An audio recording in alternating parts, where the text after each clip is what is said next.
This is the story about a skilled and very hard-working carpenter. He had his own company, manufacturing wooden furniture and construction material. Because of tough competition and the difficult financial situation, he had to lay off all the workers from his company. He never had imagined that he would have to go through something like that. He was very saddened by the events, but his wife supported him and encouraged him to not give up. She told him to keep his spirits high, and that it couldn't get any worse. But unfortunately, it did get worse. After a short time, he lost his beloved wife, and now he had to look after his 4 sons as well. But he was determined to do something for his sons and to honor his beloved wife. To cheer up his boys, he created toys from wood left over from the carpentry work. His boys loved their new toys, and so he got an idea: selling toys. He decided to give it a try. Fortunately, he had saved lots of working material from his carpentry work he could now use to make toys. Even though he was very skillful and had a good eye for quality, he failed to make enough money from his new business. After some time, one of his sons started helping him out with the work after school. Somehow they managed to keep up the toy production, and eventually people around them noticed the quality of their toys, and the word spread in the region that the wooden toys of the finest quality were being made in this man's workshop. One day, a toy wholesaler from another town heard about him. The wholesaler decided to visit the man in his workshop. When he saw the quality of the toys, he was truly astonished. The wholesaler placed a big order so that he could sell the toys in his store over the festive season. The carpenter was overjoyed that he had finally had some success, and that now there was someone who saw the uniqueness and the high standards of what they were doing. So he rehired all of his former employees and only used the best quality of woods to make these toys.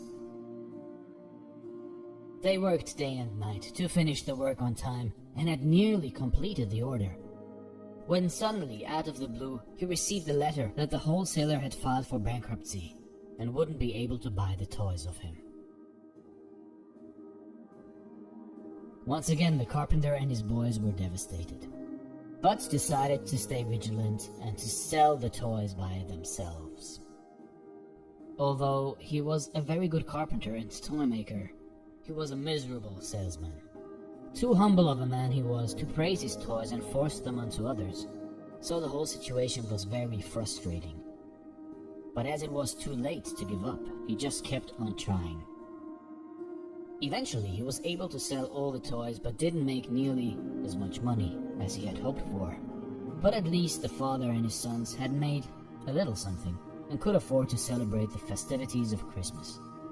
They were nearly broke, but had a roof over their heads and enough food to eat, so they had a certain sense of hope and pride.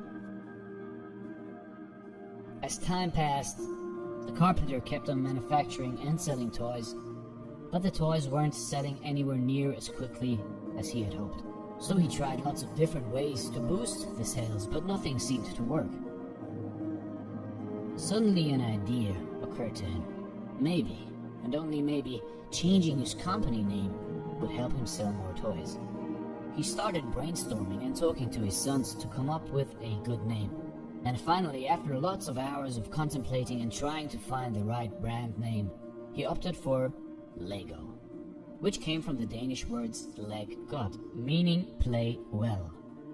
For some reason, the name was an instant banger with kids and customers all around town, and that very same year, they made £3,000 selling toys and used that money to buy a milling machine.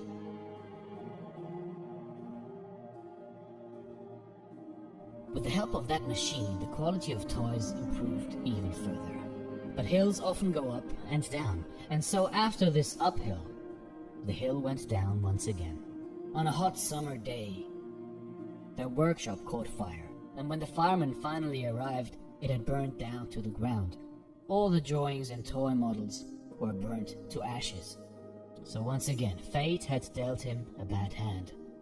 But he decided to go all in for his 4 sons and his workers, and rebuilt his company and fought his way back into the market.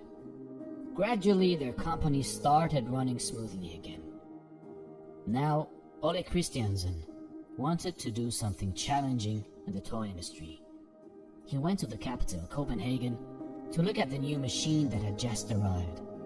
It was a plastic molding machine. He was very impressed and decided to buy it after discussing its potential with his son. They started making plastic teddy bears and other animals, but Ole wasn't satisfied. He knew that his designs and ideas had huge potential.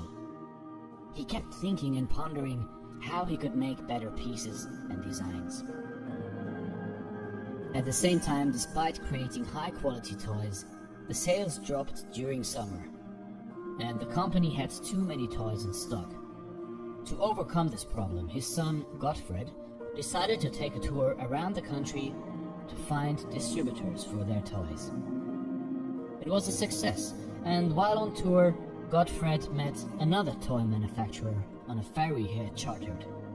They discussed the many challenges and opportunities of the toy industry. The toy manufacturer mentioned that the toy industry was lacking a system. This word, system, and for some reason that line stuck with Gottfred. He couldn't stop thinking about what the man had said.